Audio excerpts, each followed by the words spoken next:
que pede a abertura de processo de impeachment contra Dilma Rousseff. A previsão é que essa sessão de discussão possa acontecer ainda por mais 4h30, para que o relatório possa ser votado na próxima segunda-feira.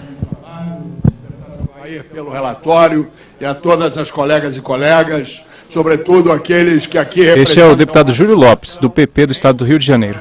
As minhas convicções. Tenho profundo respeito pelo deputado que me precedeu, o deputado Molon, mas quero dele discordar na íntegra.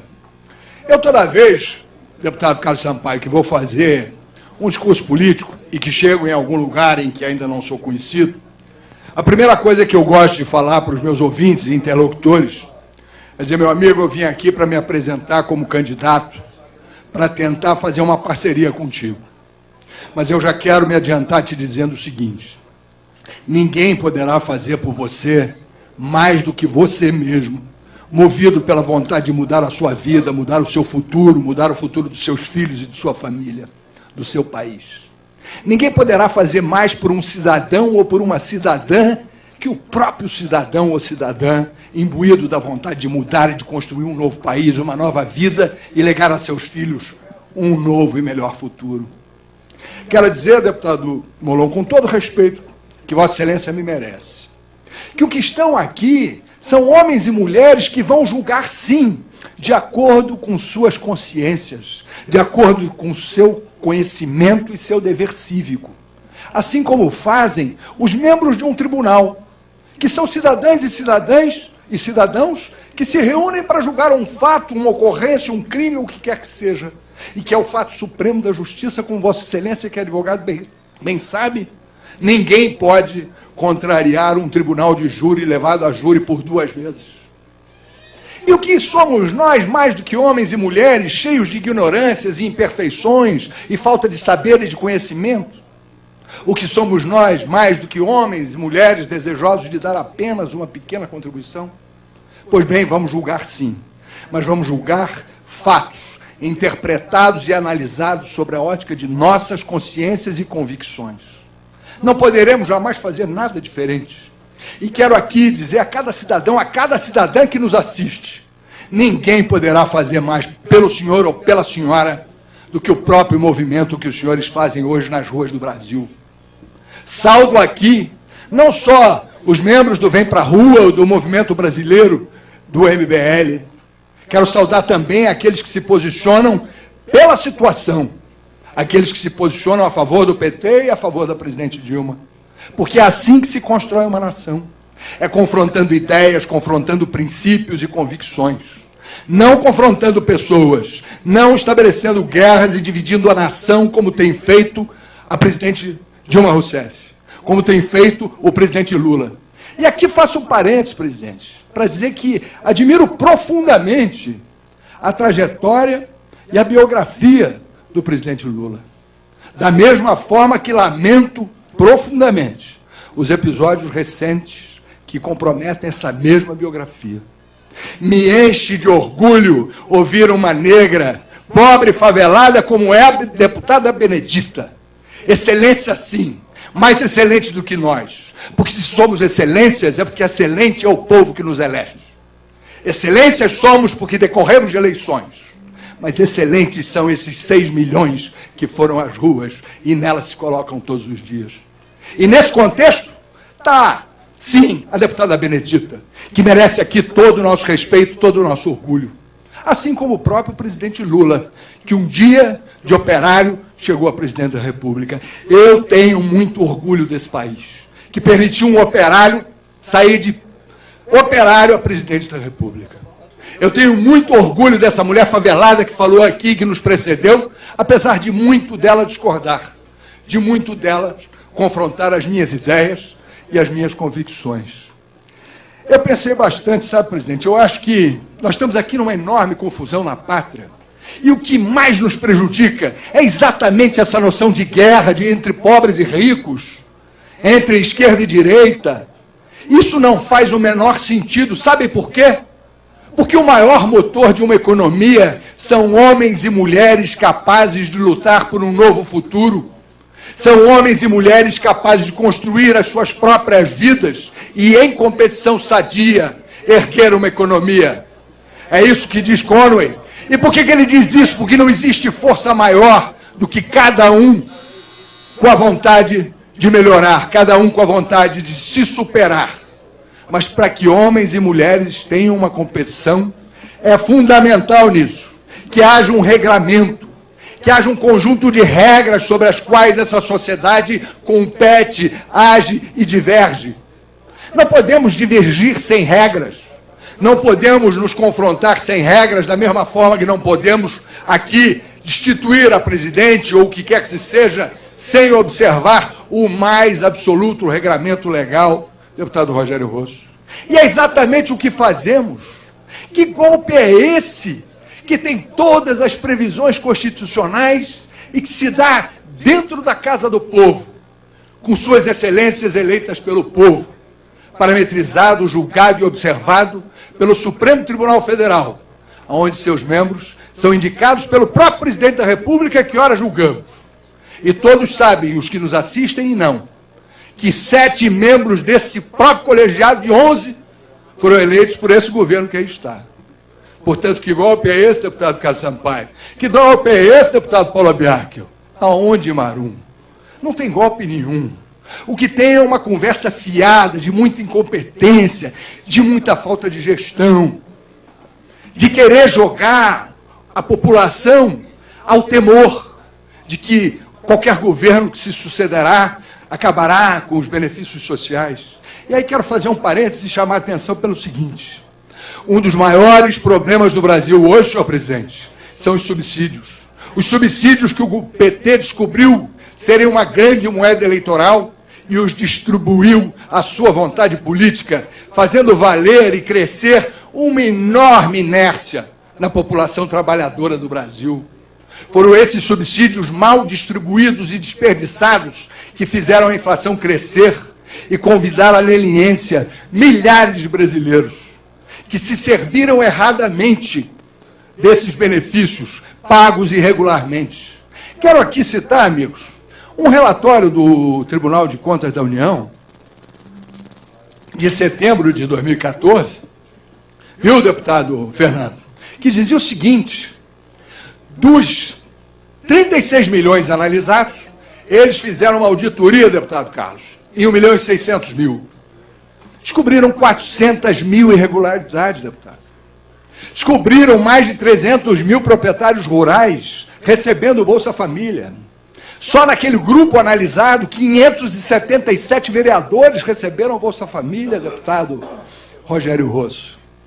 Nesse contexto, donos de automóveis, de fazendas, aquinhoados pelo seu esforço, cidadão, cidadã trabalhadora, que aí está em casa nos assistindo.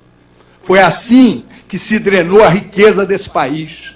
Eu não sei se a senhora sabe, se o senhor sabe, mas hoje nós temos 20 milhões de brasileiros pagando imposto de renda. São 40 milhões de declarantes, 20 milhões de pagantes e 78 milhões recebendo na sua conta algum tipo de benefício pago pelo governo federal.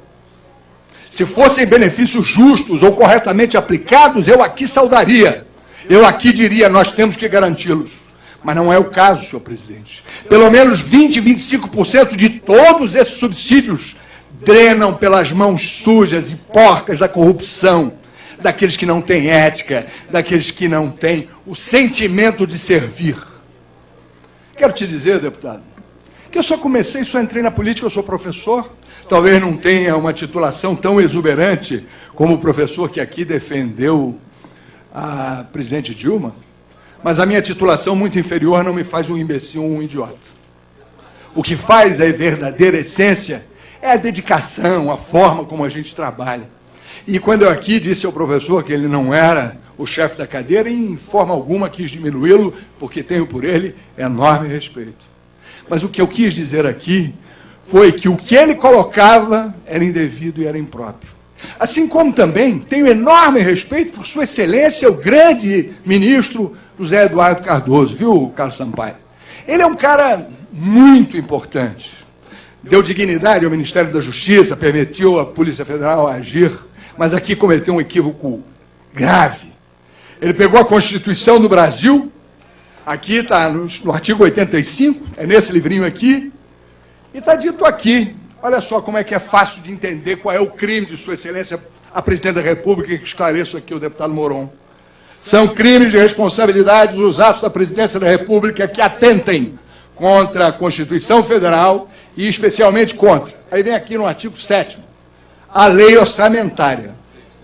E aí eu quero dizer que o meu amigo até, Eduardo Cardoso, disse que atentado seria no sentido de atentado à bomba ou de atentado às armas. Não é esse o caso em nenhum dicionário do vernáculo português. Essa palavra se dirige a um atentado. É exatamente o termo infringir, é exatamente o termo não observar, é exatamente o termo não cumprir a lei. Que lei? A lei orçamentária. A lei orçamentária que está aqui. E aí eu uso o livro de um professor, doutor, colega lá do professor Ricardo, né, o professor Ricardo Lodge, que esteve aqui. Esse professor é um outro tão brilhante quanto ele, no meu entendimento até mais, porque o contraria. E diz o seguinte, está claro aqui, que artigos a presidente contrariou? O artigo 36 da Lei de Responsabilidade Fiscal, o artigo, e aí vejam como é duro o crime aqui, o artigo 359D do Código Penal, que prevê, inclusive, pena de detenção, deputado Carlos Sampaio, de 1 a 4 anos, aquele que o cometer, sendo ele presidente da República, ministro, o que quer que seja, está escrito aqui no livro do professor, na página 385. Mas não é só porque está escrito aqui, não, porque está escrito em dezenas de livros, é porque está escrito na Constituição Federal, e é porque temos aqui a obrigação de interpretar corretamente o vernáculo que usamos. Porque aqui se permite qualquer adaptação, né? Todos esses meus caros colegas aqui, reputo ilustres, falam esse termo impróprio, presidenta. Não é, presidente. São essas permissividades que acabam tumultuando tudo. É essa confusão entre o que é público e o que é privado que faz com que o país esteja nessa situação.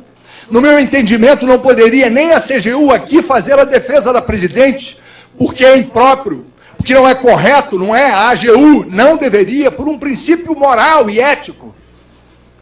Eu fui secretário de Transporte do Estado do Rio e jamais usei o carro de secretário, o telefone de secretário ou a gasolina do Estado. E isso não me faz um homem mais probo ou menos probo do que ninguém, mas apenas atuei de acordo com a minha convicção.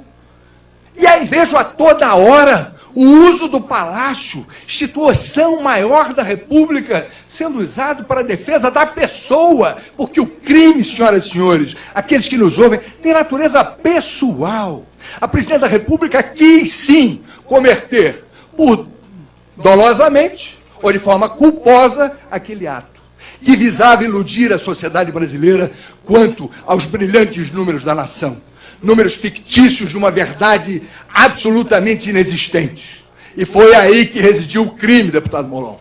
E é por isso que ela será deposta sim, de acordo com o que prevê a Constituição brasileira, e será deposta por esse Congresso Nacional, composto por suas excelências, eleitos pelo povo, e parametrizado, observado e analisado por aquele tribunal ali do outro lado da rua, cujos homens e mulheres foram indicados por suas excelências, os presidentes da República, Lula e Dilma Rousseff.